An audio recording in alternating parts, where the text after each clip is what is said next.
माता की। मैं आपका ऑफ कर दूंगा।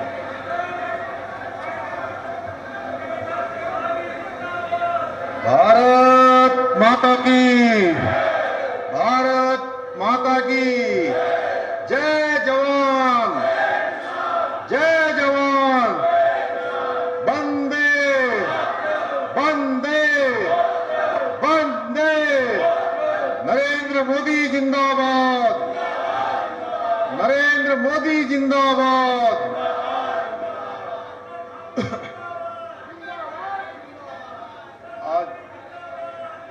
आज की इस विशाल जनसभा और विशाल रैली में यहाँ पर मंच पर उपस्थित हमारे पूर्व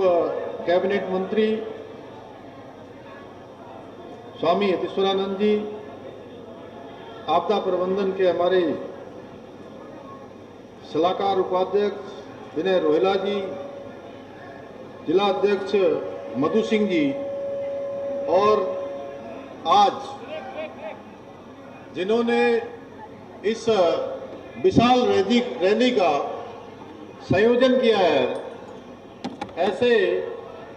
मंगलौर विधानसभा के पूर्व में प्रत्याशी रहे, पूर्व कैबिनेट मंत्री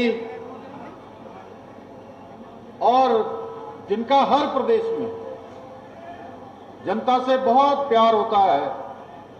ऐसे आदरणीय करतार सिंह भड़ाना जी, जिला पंचायत के अध्यक्ष श्री किरण चौधरी जी, रुड़की के लोकप्रिय विधायक प्रदीप बत्रा जी, राज्य मंत्री मेरे साथ देशराज कर्णवाल जी, श्यामवीर सैनी जी, शोभाराम प्रजापति जी, मेयर रुड़की अनीता अग्रवाल जी, ब्लॉक प्रमुख कोमल चौधरी जी, ब्लॉक प्रमुख कविंद्र चौधरी जी, प्रतिनिधि राजपाल जी, पूर्व प्रत्याशी सत्यपाल जी,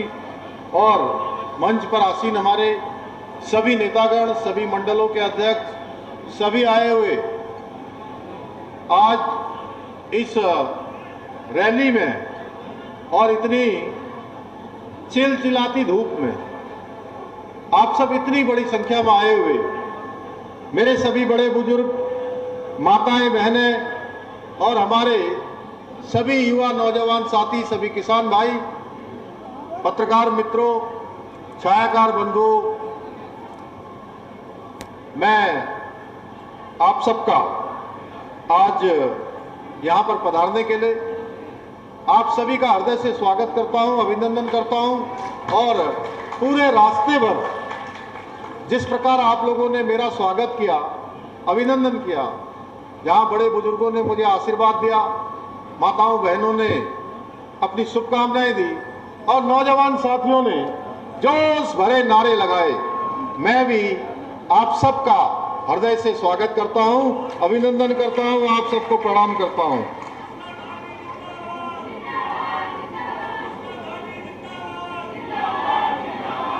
मेरा मानना है भाइयों बहनों, ये आज होने वाला अभिनंदन, ये अभिनंदन मेरा नहीं है, उत्तराखंड के 1.25 करोड़ जागरूक नागरिकों का अभिनंदन है, जिन्होंने हमको यूसीसी जैसा कानून, जब बाबा साहब भीमराव अंबेडकर देश का संविधान बना रहे थे और संविधान के अनुच्छेद 44 में जिसका उन्होंने प्रावधान किया था कि देश के राज्यों के अंदर, देश के अंदर सबके लिए एक समान कानून होना चाहिए, कोई किसी पंथ का हो, किसी धर्म का हो, किसी समुदाय का हो, भाइयों बहनों, इस देश में रहने वाले सब लोगों के लिए एक समान कानून होना चाहिए। मैं देवभूमि उत्तराखंड की जनता का बहुत धन्यवाद करता हूं कि हमारे देश के यशस्वी प्रधानमंत्री श्री नरेंद्र मोदी जी, जिनके शासनकाल के, सुनहरे शासनकाल के 11 वर्षों का कालखंड कल पूरा हो रहा है, भाइयों बहनों, उनके नेतृत्व में हम देवभूमि उत्तराखंड के 2022 के आम चुनाव में गए थे और हमने देवभूमि उत्तराखंड के लोगों से संकल्प लिया था, ये वचन दिया था कि उत्तराखंड के अंदर भारतीय जनता पार्टी की सरकार बनेगी तो हम सबसे पहले कोई एक काम करेंगे, समान नागरिक संहिता लागू करने के लिए हम कानून बनाएंगे भाइयों बहनों। और हमने इसके लिए काम किया क्योंकि हमारे संविधान निर्माताओं का मत था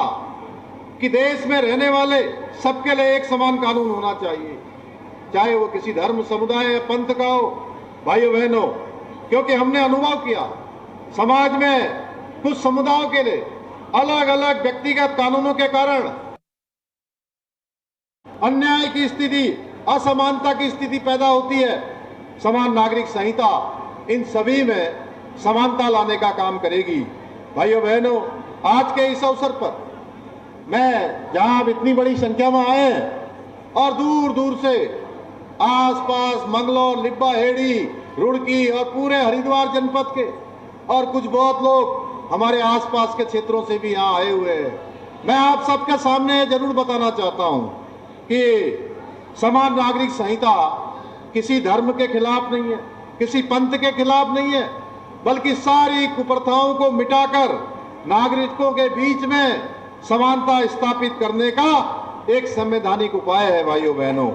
परंतु ये देश का दुर्भाग्य रहा, देश की आजादी के बाद देश में अधिकांश समय तक 6 दशकों तक इस देश के अंदर एक पार्टी का शासन रहा भाइयों बहनों, और उस पार्टी ने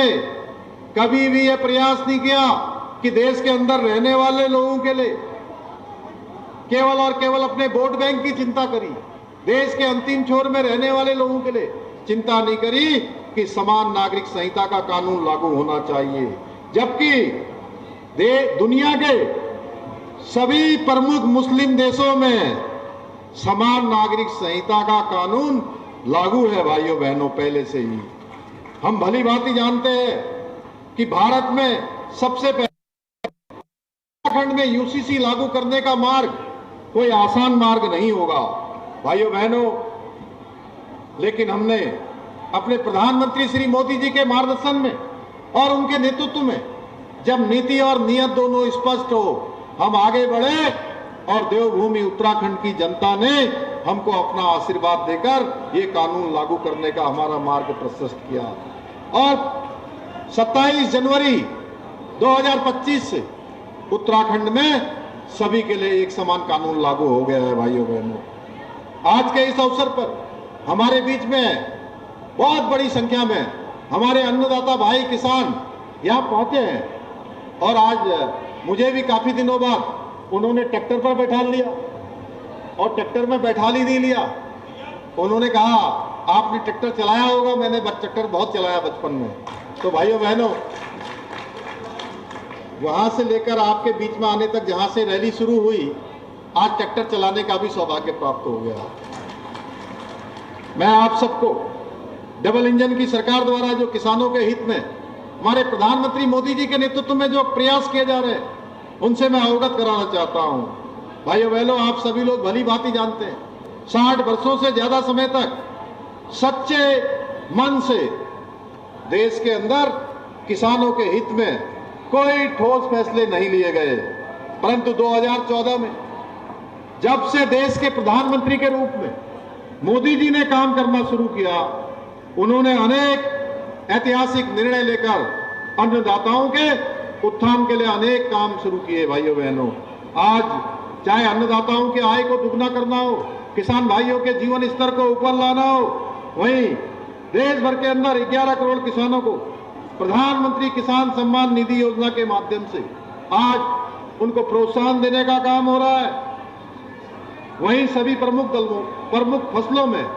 न्यूनतम समर्थन मूल्य एमएसपी में अभूतपूर्व वृद्धि करके किसानों को उनकी फसल का उचित मूल्य भी प्रदान किया जा रहा है। साथ ही प्रधानमंत्री फसल बीमा योजना के माध्यम से किसानों को होने वाली आपदाओं में सुरक्षा कवच भी प्रदान किया जा रहा है। इतना ही नहीं, मृदा स्वास्थ्य कार्ड हो, उसके द्वारा मिट्टी की वैज्ञानिक जांच कर किसानों को पोषक तत्व में होने वाली कमी को, आवश्यक उर्वरकों की, आवश्यक किस प्रकार के उर्वरक यूज करने हैं उनकी जानकारी दी जा रही है। उनकी फसल की उपज और गुणवत्ता, भूमि दोनों की उर्वरता में सुधार किया जा रहा है। इसके साथ ही अनेक योजनाएं जो किसानों के हित में चलाई जा रही हैं। किसान मान धन योजना, धन धान्य योजना, दलहन आत्मनिर्भरता मिशन, बागवानी विकास मिशन, कृषि यंत्र सब्सिडी, बूंद बूंद सिंचाई योजना, डिजिटल कृषि योजना जैसी अनेक योजनाओं के माध्यम से किसानों को लाभ पहुंचाने का प्रयास किया जा रहा है। यही नहीं,